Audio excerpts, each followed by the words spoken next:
الحمدللہ رب العالمین الصلاۃ والسلام علی رسولہ الکریم فاعوذ باللہ من الشیطان الرجیم بسم اللہ الرحمن الرحیم۔ سورہ البقرہ کی ہم 109 نمبر آیت سے آغاز کر رہے ہیں۔ وَدَّ کثیر من اہل الکتاب لو یردونکم من بعد ایمانکم کفارا۔ اہل کتاب میں سے اکثر یہ چاہتے ہیں، ایک بڑی تعداد یہ چاہتی ہے کہ وہ تمہیں واپس پلٹ دیں، تمہارے ایمان کے بعد دوبارہ تمہیں کافر بنانے کے لیے۔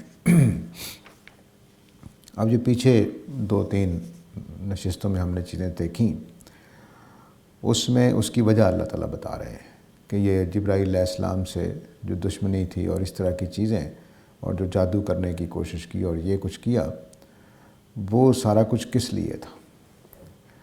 وہ سارا کچھ کس لیے تھا؟ وہ اس لیے تھا کہ تمہارا ایمان تم سے چھین لیں اور تمہیں دوبارہ کفر کی طرف لے جائیں۔ تو اس طرح سے اس پورے سلسلے کی ایک وجہ بتا دی اللہ تعالیٰ نے کہ اس کی وجہ یہ رہی ہے کہ یہ تمہیں ایمان سے پھیرنا چاہتے ہیں۔ ایمان سے پھیرنے کے لیے انہوں نے جادو ٹونے بھی کیے، نبی اکریم صلی اللہ علیہ وسلم پر الزامات بھی لگائے، آپ کو کچھ مذاق بنانے کی کوشش بھی کی۔ اللہ تعالیٰ کی مدد اللہ کے رسول کے ساتھ تھی، اس لیے وہ کچھ نہیں کر سکے، لیکن بہرحال انہوں نے اپنی طرف سے ہر طرح کی کوشش کی۔ اس کو فرمایا کہ یہ چاہتے ہیں کہ تمہیں واپس کافر بنا دیں، کفار بنا دیں۔ کفار کافر کی جمع ہے، تو تمہیں دوبارہ کافر بنا دیں۔ اب اس کی وجہ کیا ہے؟ یعنی سارے کام جو اوپر اللہ تعالیٰ نے گنوائے ہیں 10-15، وہ اس لیے کہ تمہیں دوبارہ وہ ایمان سے نکال کر کفر کی طرف لے جانا چاہتے ہیں۔ لیکن یہ کفر کی طرف لے جانا کیوں چاہتے ہیں؟ اس کی وجہ آگے بتائی، حسداً من عند انفسہم، اپنے اندر سے پھوٹے ہوئے حسد کی وجہ سے، خود اپنی طرف سے نکلے ہوئے ان کے حسد کی وجہ سے۔ تو یہ گویا یوں سمجھ لیجئے کہ اہل کتاب جو کچھ کر رہے تھے، اس کے پیچھے صرف انکار مسئلہ نہیں تھا، صرف یہ مسئلہ نہیں تھا، یعنی وہ وجوہات جو پیچھے بیان ہو گئی ہیں صرف وہی نہیں تھیں، بلکہ ایک یہ بھی وجہ تھی کہ وہ چاہتے تھے کہ مسلمان بھی اس نعمت سے محروم ہو جائیں اور وہ بھی کفر کی طرف پلٹ جائیں۔ نبی اکریم صلی اللہ علیہ وسلم کے ساتھی نہ ملنے کی صورت میں، یعنی ایمان والے نہ زیادہ ہونے کی وجہ سے معاملات مختلف ہو سکتے تھے، شاید وہ یہ سوچتے تھے۔ تو تمہیں ایمان کے بعد دوبارہ کافر بنا دے، یہ ان کی اکثر کی خواہش یہ ہے۔ حسد کیا ہوتا ہے؟ حسد یہ ہوتا ہے کہ جب کوئی نعمت، کوئی چیز، کوئی کامیابی، کوئی ترقی دوسرے کو ملتی ہے تو ہمیں اس کی تکلیف ہوتی ہے کہ اس کو کیوں ایسا مل گیا، مجھے کیوں نہیں ملا۔ اس تکلیف کو حسد کہتے ہیں۔ حسد اچھا بھی ہوتا ہے اور برا بھی ہوتا ہے۔ حسد کی ایک شکل یہ ہے کہ میرے اندر بھی اچھا جذبہ پیدا ہو آپ کو ترقی کرتے ہوئے دیکھ کر، تو اس کو رشک کہا جاتا ہے اردو میں۔ لیکن جب میرے اندر منفی جذبات پیدا ہوں تو وہ حسد ہوتا ہے۔ تو ایک آدمی کو دیکھا کہ بہت اچھا کام کر رہا ہے تو میرے دل میں اس کی شاباش بھی آئی اور میرے اندر بھی جذبہ پیدا ہوا کہ میں وہ کام کروں، تو یہ رشک ہوتا ہے اردو کے لفظ میں۔ اور کسی کی کامیابی یا اچھا کام دیکھ کر میرے اندر اس کے بارے میں دکھ پیدا ہوا، غصہ پیدا ہوا، یا میں نے کوئی غلط حرکات شروع کر دیں، اس کو بدنام کرنا شروع کر دیا، اس کی لیگ پولنگ شروع کر دی وغیرہ وغیرہ، تو یہ اب حسد ہو گیا۔ انہوں نے بھی یہی کیا کہ حسد ان کے نبی اکریم صلی اللہ علیہ وسلم کو نبوت ملنے کی وجہ سے جو قریش مکہ کی شان بڑھ رہی تھی، صحابہ کی شان بڑھ رہی تھی، اس سے حسد ان کو محسوس ہوا۔ حسد محسوس ہوا تو اس کے بعد 2 راستے ہو سکتے تھے کہ خود بھی اس صف میں شامل ہو سکتے، تو وہ تو نہیں ہوئے۔ البتہ انہوں نے منفی ہتھ کنڈے استعمال کرنا شروع کر دیے، جادو ٹونے اور مذاق اڑانا وغیرہ، جو پیچھے ہم پڑھ چکے ہیں۔ تو یہ حسد ہے جس کی وجہ سے انہوں نے نبی اکریم صلی اللہ علیہ وسلم اور صحابہ کے بارے میں یہ رویہ اختیار کیا۔ آگے فرمایا من عند انفسہم، اپنے نفس کے اندر سے۔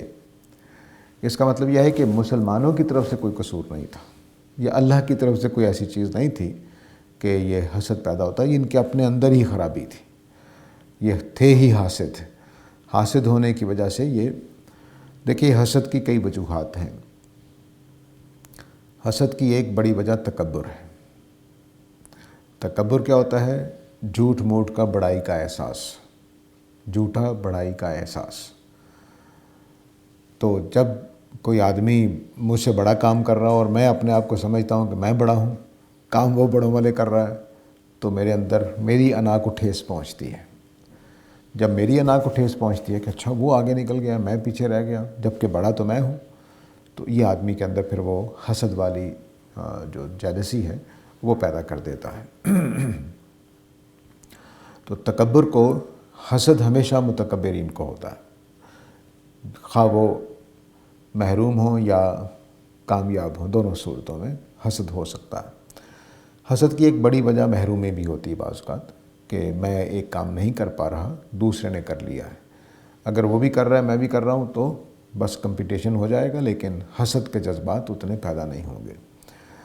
حسد اللہ تعالیٰ نے رکھا اس لیے نہیں تھا کہ آدمی منفی کام کرے، حسد اس لیے رکھا گیا ہے، یہ جذبہ اچھا ہے، اپنی ذات میں یہ اچھا جذبہ ہے کہ میرے اندر مقابلے کرنے کی صفت پیدا ہو، میں بھی اچھے کام کروں، میں بھی دوسروں سے آگے بڑھنے کی کوشش کروں، مجھے لوگ اچھا سمجھیں، اچھا کہیں۔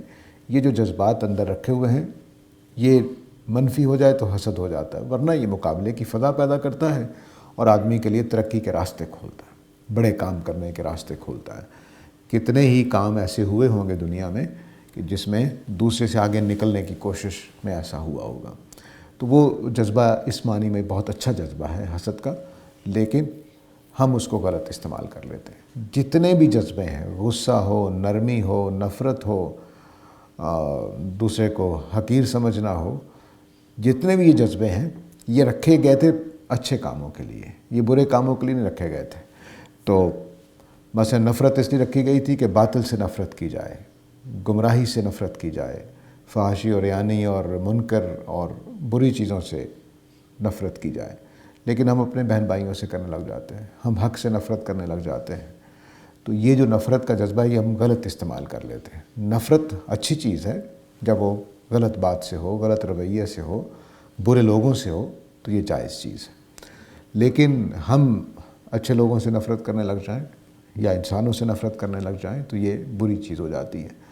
تو اسی طرح سے حسد بھی ایک اچھی چیز ہے، یہ اصل میں بری نہیں ہے، مقابلے کے لیے رکھا گیا تاکہ انسان مقابلہ کرے اور آگے بڑھنے کی کوشش کرے، لیکن اس کو ہم اپنے لیے مرض کا باعث بنا لیتے ہیں، دوسروں کے لیے تکلیف دینے کا باعث بن جاتے ہیں۔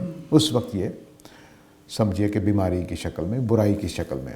نبی کریم صلی اللہ علیہ وسلم فرمایا کرتے تھے کہ حسد نیکیوں کو ایسے کھا جاتا ہے جیسے لکڑی آگ کھا جاتی ہے لکڑی کو۔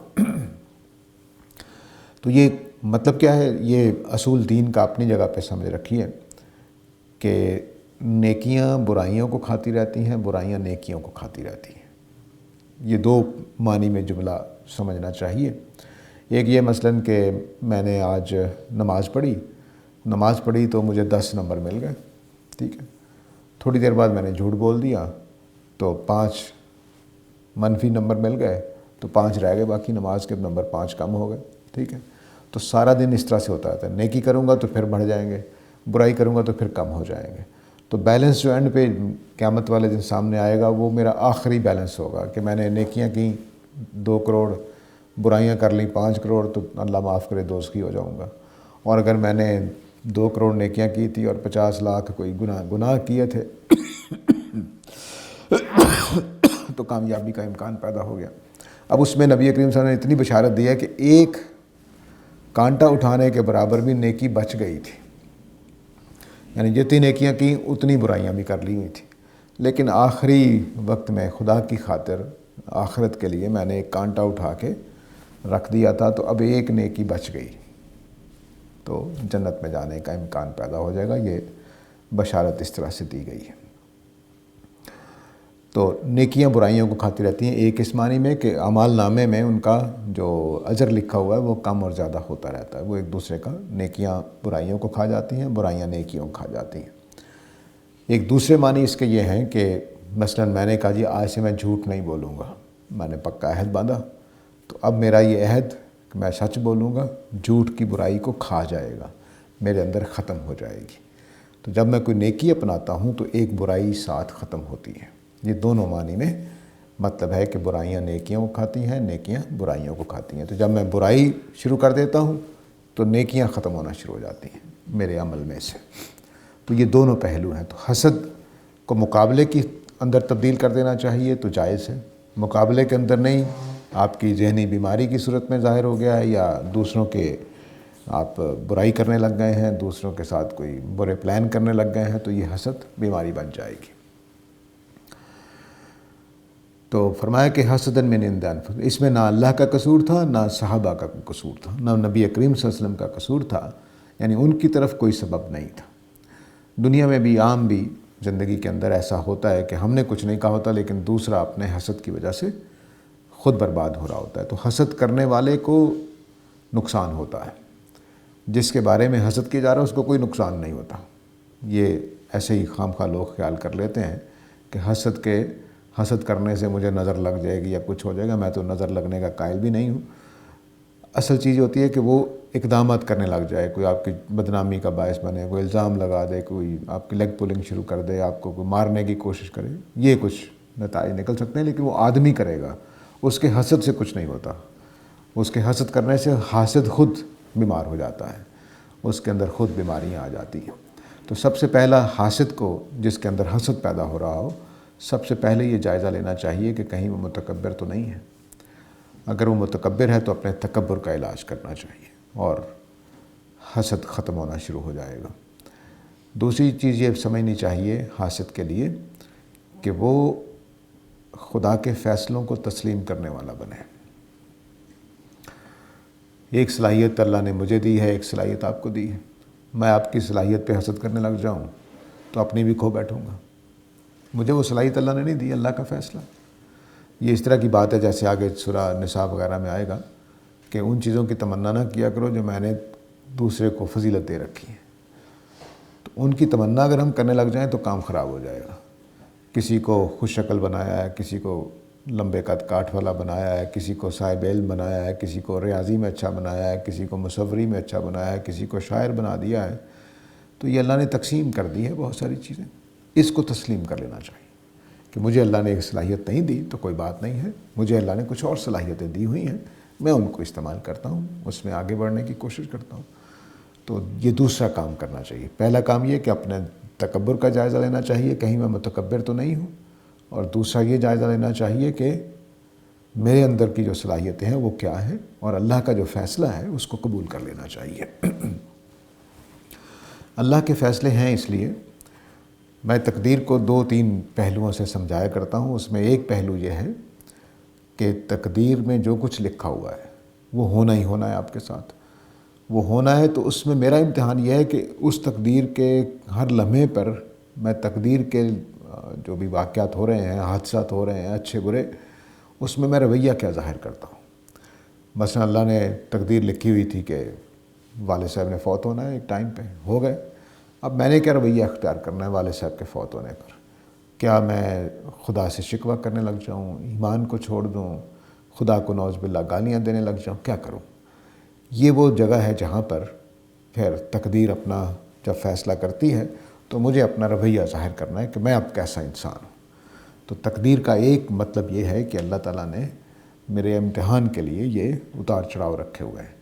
ان امتحانات میں ایک امتحان یہ ہے کہ میرے ساتھ رہنے والے کو، میرے حریف کو، جس کے ساتھ میرا مقابلہ ہے، میرے دشمن کو اللہ نے کچھ صلاحیتیں زیادہ دے دی ہیں، کچھ خوبیاں زیادہ دے دی ہیں، کچھ مواقع زیادہ دے دیے ہیں۔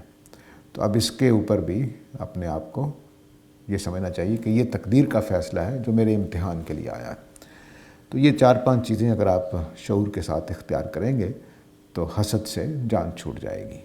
حاسد اصل میں مسئلہ ہے، جس سے حسد کیا جا رہا ہے، محسود جس کو کہتے ہیں، اس کا کوئی مسئلہ نہیں ہے، وہ سوائے اس کے کہ حاسد جو ہے وہ اس کو اپنی کوششوں سے نقصان پہنچانے لگ جائے۔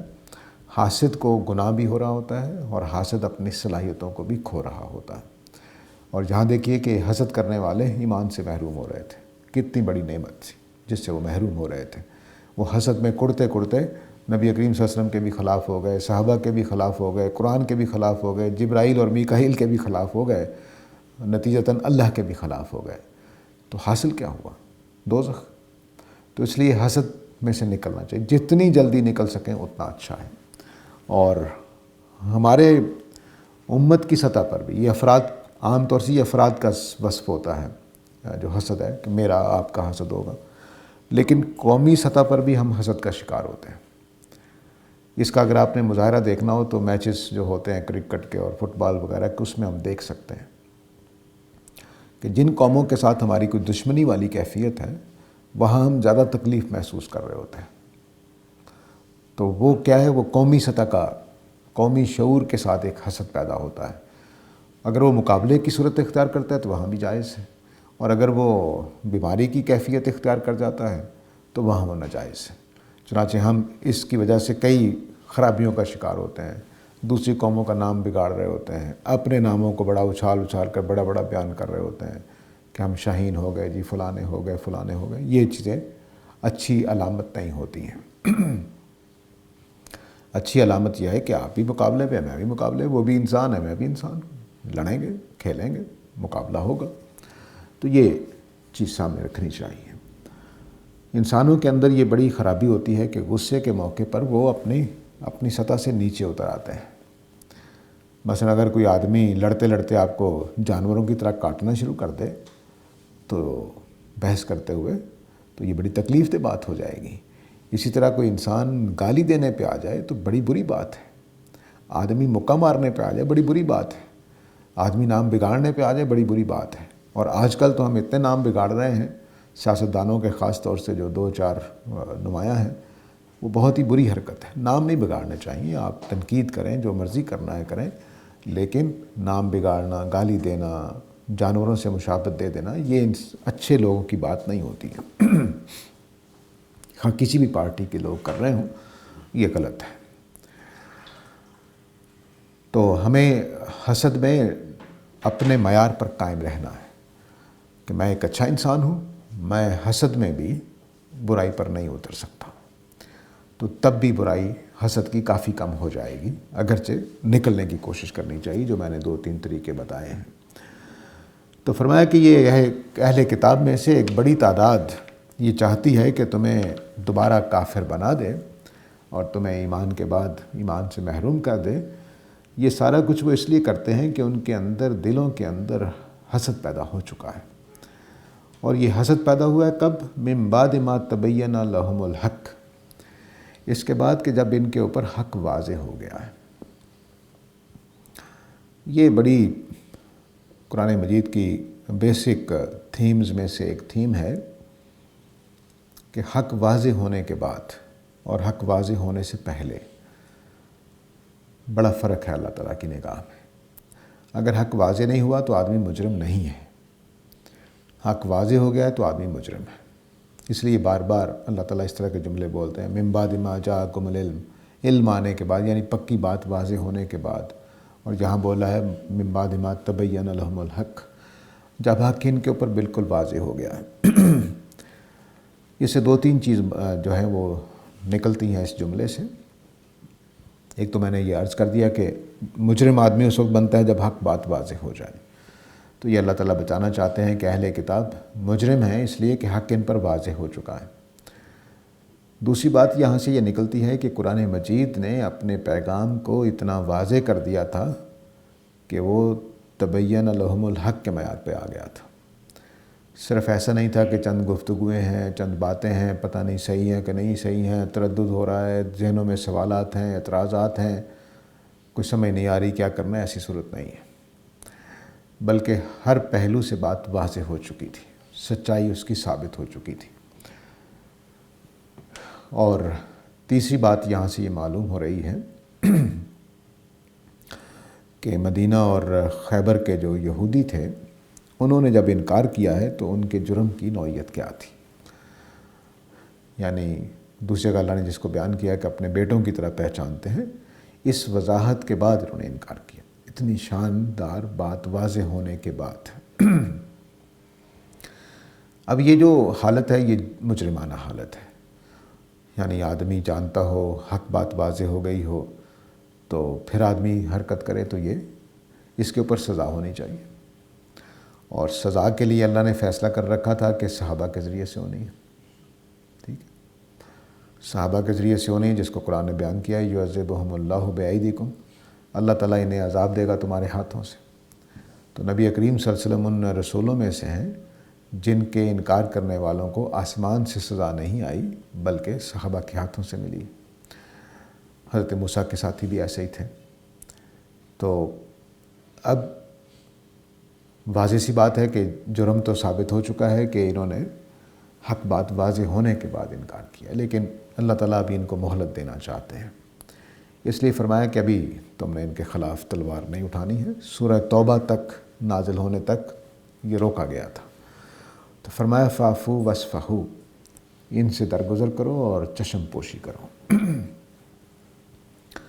فاعفو واصفحوا میں دو معنی ہوتے ہیں۔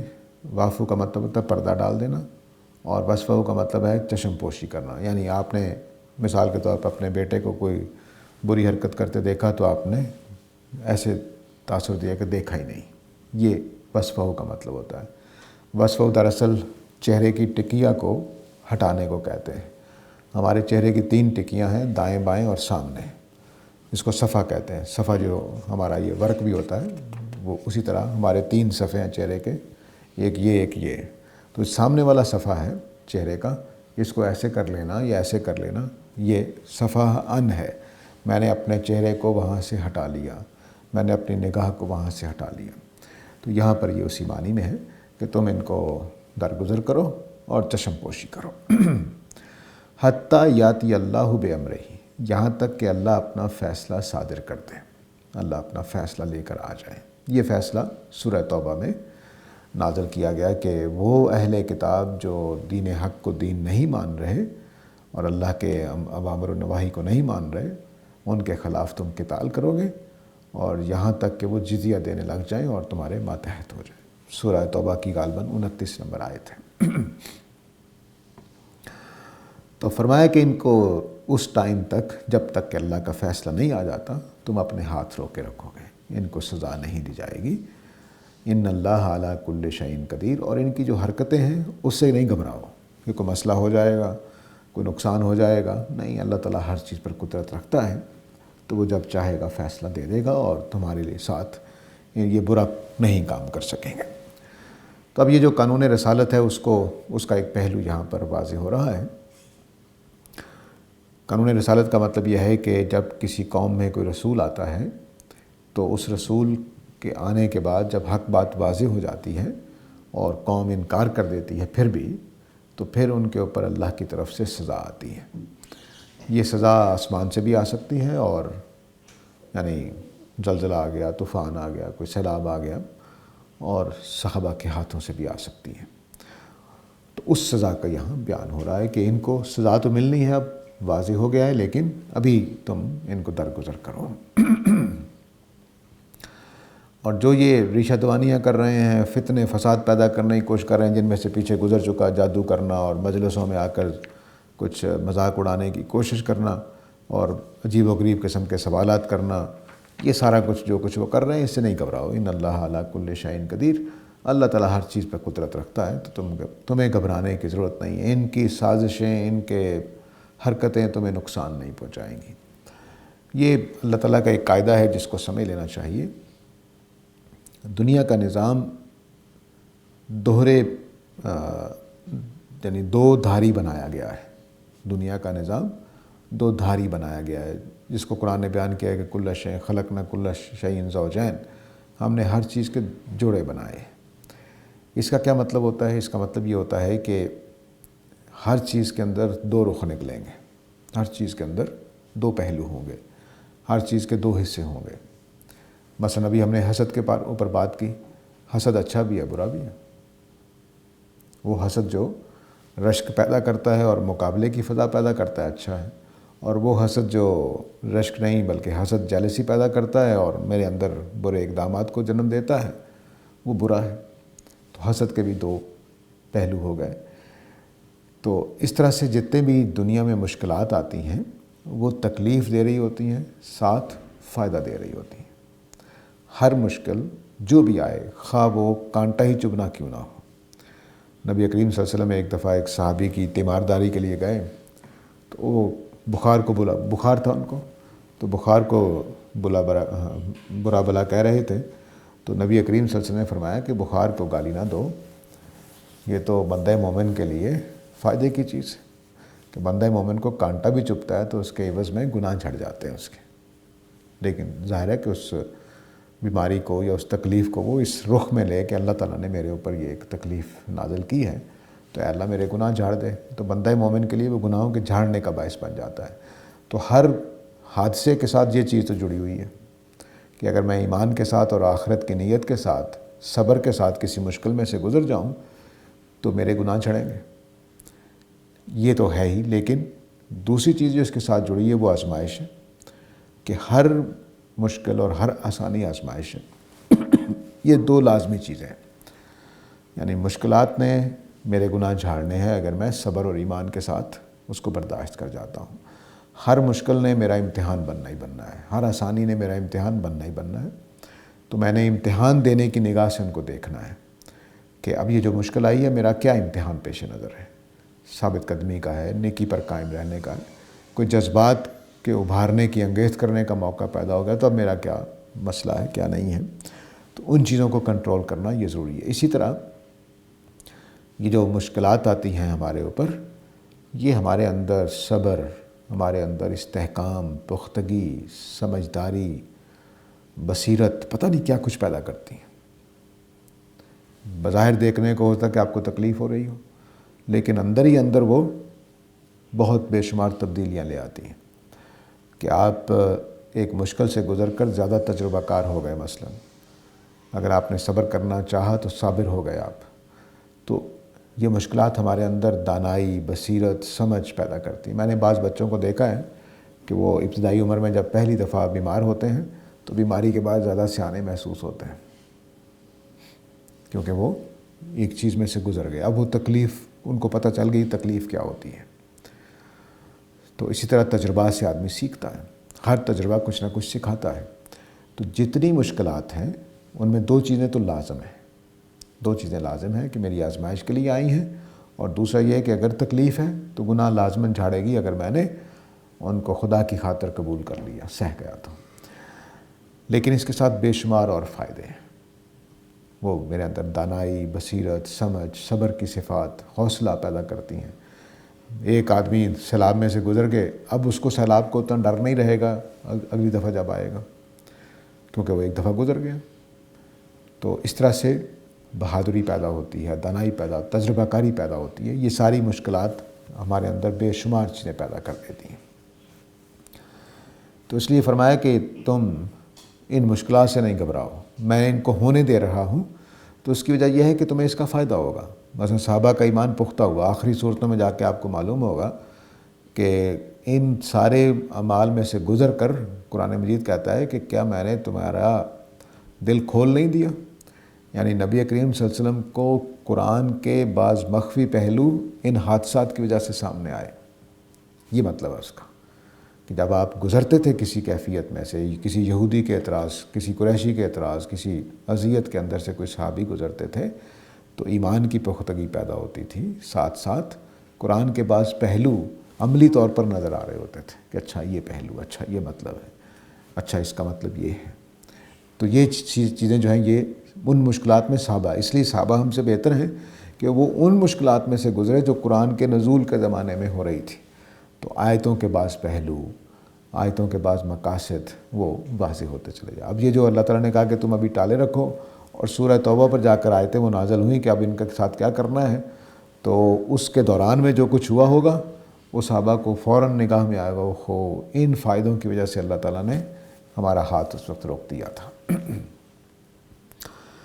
تو یہ حکمتیں ہیں اللہ تعالیٰ کی جو میرے اور آپ کے ساتھ بھی اللہ تعالیٰ کرتے رہتے ہیں۔ ایسا نہیں کہ صرف صحابہ کے ساتھ، ہمیں اگر مشکل بھائی بہن مل جائیں، ماں باپ مشکل مل جائیں، دوست مشکل مل جائیں، دفتر میں ملازمت مشکل جگہ پہ مل جائیں، یا زندگی کے معاشی حالات تنگ دستی والے ہو جائیں، یا ان میں اتار چڑھاؤ بہت تیزی سے ہوتا رہتا ہو، یا جس ملک میں میں رہ رہا ہوں اس کے حالات ایسے دگرگوں ہوں کہ سمجھ نہ آئے کیا کرنا ہے، یہ ساری چیزیں ہمیں زیادہ تجربہ کار اور زیادہ سمجھدار بناتی چلی جاتی ہیں، ہمارے اندر دانائی، بصیرت۔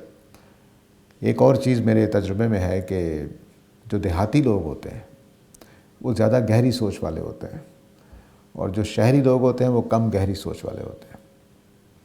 کیونکہ ان کے پاس روزانہ کی معلومات کم آتی ہیں، وہ رپیٹ زیادہ ہوتی ہیں، ہر روز ایک ہی کام ہو رہا ہے۔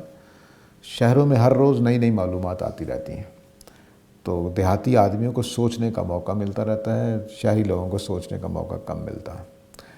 چنانچہ پاکستانی کی تاریخ دیکھ لیں کہ جو بلندی پہ پہنچنے والے لوگ ہیں وہ عام طور سے چھوٹے شہروں سے، دیہاتوں سے آئے ہوتے ہیں۔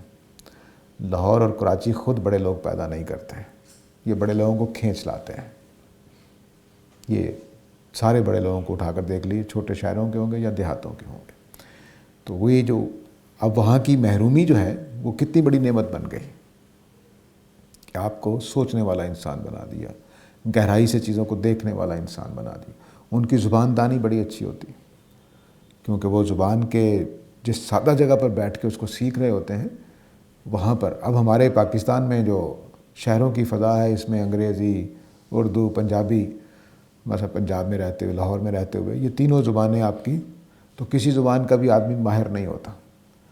چنانچہ ہماری یونیورسٹی میں ہم نے تجربہ کیا کہ وہ انگلش میں لازم تھی کہ اپلیکیشن آپ نے چھٹی کے لیے انگریزی میں لکھنی ہے، وہ نہ انگریزی سمجھ آتی تھی نہ کچھ، تو ہم نے خیال کیا کہ اردو میں بھی اجازت دے رہے ہیں، تو اردو کی حالت اس سے بری تھی۔ یہ صورتحال ہے، کوئی زبان میں نہیں آتی، لیکن جب آپ ایک زبان میں ہوتے ہیں تو آپ کو زبان کی گہرائی، چنانچہ میں نے کئی دفعہ دیکھا ہے، جو کہ ہم لسانی اعتبار سے زیادہ باتیں کرتے ہیں المعرض والے، تو دیہاتیوں کو میری باتیں زیادہ سمجھ میں آتی ہیں شہریوں کے مقابلے میں۔ شہری کہتے ہیں یہ کیا ہوتا ہے جی، اس طرح کیسے ہوتا ہے؟ یہ کئی جگہ پر ایسا نہیں کہ سارے ہی ایسے ہوتے ہیں، یہاں پر بھی اس طرح کی ذہانت والے لوگ ہوتے رہتے ہیں جن کی دلچسپی ایک خاص میدان میں ہوتی ہے، لیکن بہرحال یہ تجربات ہیں۔ تو اب کوئی چیز بھی، نقص جو ہے، نقص بھی فائدے کی چیز ہے، کوئی نقص بھی بے فائدہ نہیں ہے، کوئی مشکل بھی بے فائدہ نہیں ہے۔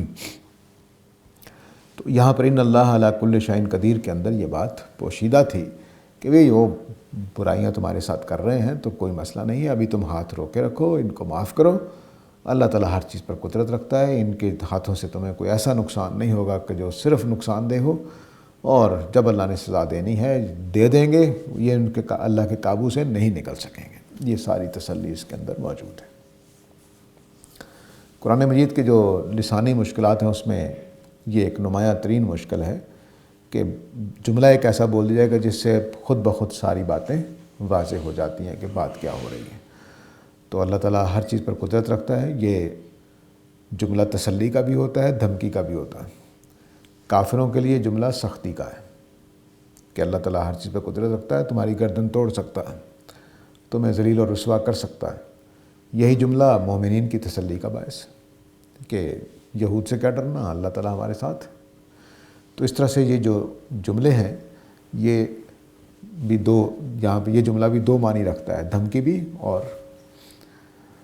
تسلی بھی، لیکن دونوں کا مخاطب اور ہوگا۔ تسلی ہوگی مسلمانوں کے لیے اور دھمکی ہوگی کافروں کے لیے۔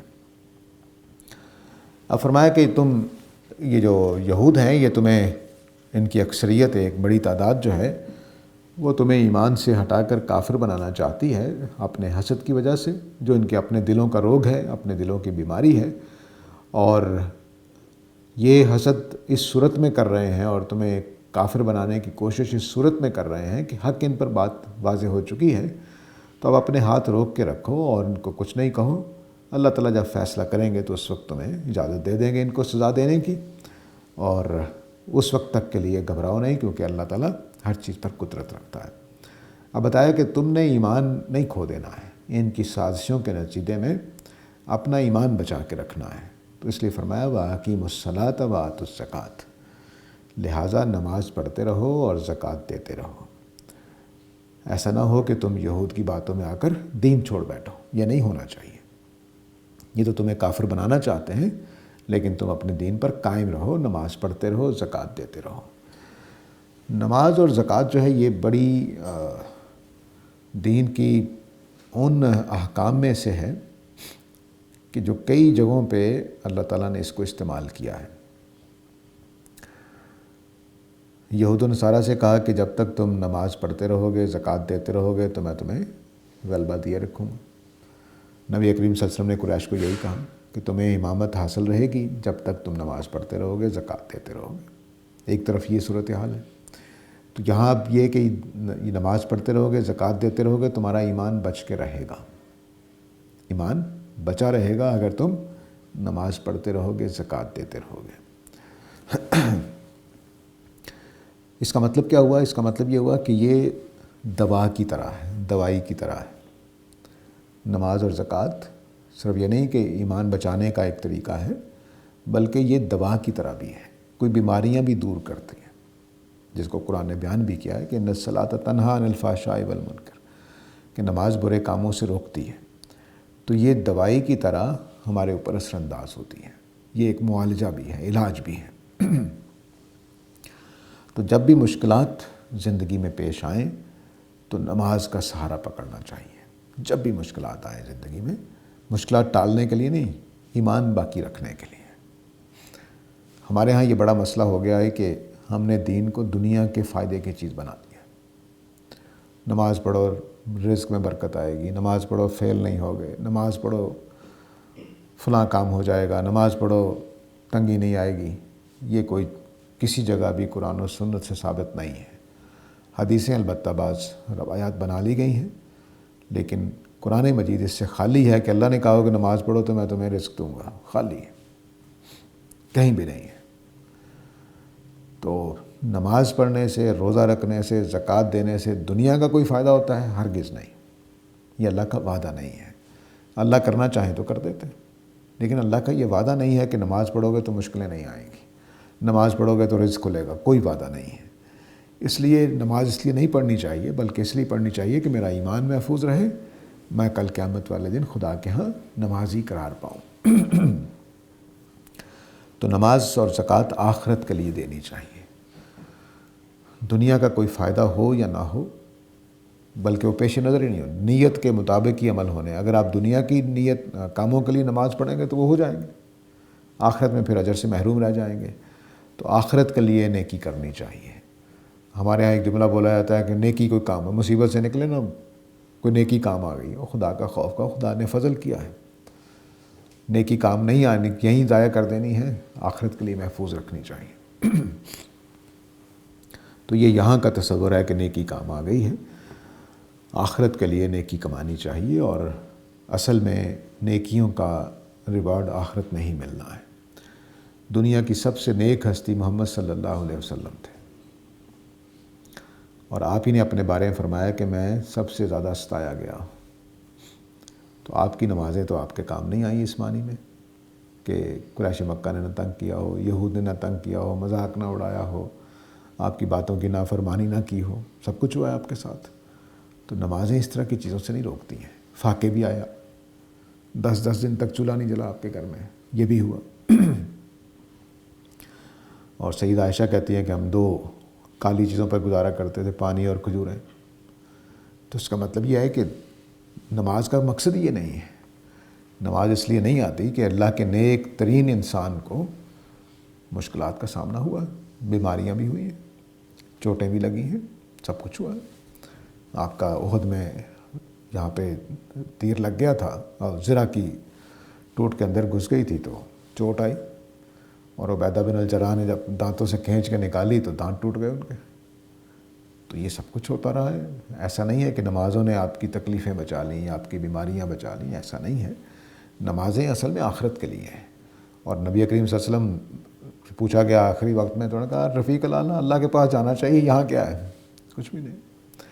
تو اس لیے نماز، زکوٰۃ، روزہ، جو بھی آپ حج کرتے ہیں وہ آخرت کے لیے کرنا چاہیے، ایمان کو بچانے کے لیے۔ 2 نیتیں جائز نیتیں ہیں، ایک یہ کہ آخرت میں اللہ کی رضا کے لیے، جنت حاصل کرنے کے لیے، دوزخ سے بچنے کے لیے، ایک نیت یہ ہے، اور دوسری نیت یہ ہے کہ میرے اندر نیکیاں اور پیدا ہوں، میں یہ نیکی اس لیے کروں کہ میرے اندر اور نیکی پیدا ہو، تربیت کے لیے، اصلاح کے لیے نیکی کرنا بھی جائز نیت ہے، وہ بھی اجر ضائع نہیں کرتی۔ قرآن نے اس کو بیان کیا ہے تثبیتا لانفسکم، اپنے آپ کو محکم کرنے کے لیے، پختہ کرنے کے لیے بھی نیکی کی جا سکتی ہے۔ تو 2 نیتیں جائز ہیں نیکی کے لیے، اللہ کی رضا اور اپنے آپ کو بہتر نیک بنانے کے لیے، زیادہ نیک بنانے کے لیے۔ تو فرمایا وَأَقِیمُوا الصَّلَاةَ وَآتُوا الزَّکَاةَ، تم نماز پڑھتے رہو اور زکوٰۃ دیتے رہو. وَمَا تُقَدِّمُوا لِأَنفُسِکُم مِّن خَیْرٍ تَجِدُوهُ عِندَ اللَّہِ، اور جو بھی تم نیکی آگے کر کے بھیجو گے خدا کی طرف تو اللہ کے ہاں اس کو پاؤ گے. یہ جملہ بھی قرآن مجید میں کئی موقعوں پر آیا ہے مختلف معنی میں. جو بھی آگے بھیجو گے، جو بھی تم یعنی نیکی کر کے خدا کے پاس، تو اب یہاں اللہ نے واضح کر دیا کہ تم نے آخرت کے لیے نیکیاں بھیجنی ہیں، یہ نہیں کہ دنیا کے لیے کچھ کرنا ہے. تو فرمایا کہ جو بھی تم، کیونکہ اگر وَأَقِیمُوا الصَّلَاةَ وَآتُوا الزَّکَاةَ پہ اللہ تعالیٰ کہہ دیتے تو پھر دنیا کے لیے بھی کیا جاتا ٹھیک ہو جاتا، اللہ کے لیے تب بھی ٹھیک ہو. نہیں، فرمایا کہ نہیں، جو بھی ان میں سے نماز اور روزے اور زکوٰۃ میں سے اللہ کے لیے بھیجو گے کہ میں نے قیامت والے دن کامیاب ہونے کے لیے کرنا ہے تو اللہ کے ہاں پاؤ گے. ان اللہ بما تعملون بصیر، اللہ تعالیٰ جو کچھ تم کرتے ہو اس کو دیکھ رہا ہے. تو اب یہ جو نیت ہے، انہی طرح کی آیتوں کی روشنی میں نبی کریم صلی اللہ علیہ وسلم نے فرمایا تھا کہ انما الاعمال بالنیات، عملوں کے قبول ہونے کا دار و مدار نیتوں پر ہے. جیسی نیت ہوگی ویسا عمل قبول ہوگا. آخرت کے لیے کیا ہے تو آخرت کے لیے، دنیا کے لیے کیا تو دنیا کے لیے. البتہ سورہ بنی اسرائیل میں جا کر ہم دیکھیں گے کہ اس میں اللہ نے فرمایا کہ نیت تم نے کی، مثلا شادی کرنے کے لیے نیکی کی، تو ہو سکتا ہے میں تمہاری شادی نہ کروں، لیکن جو میں چاہوں گا وہ تمہیں دنیا میں اجر دے دوں گا.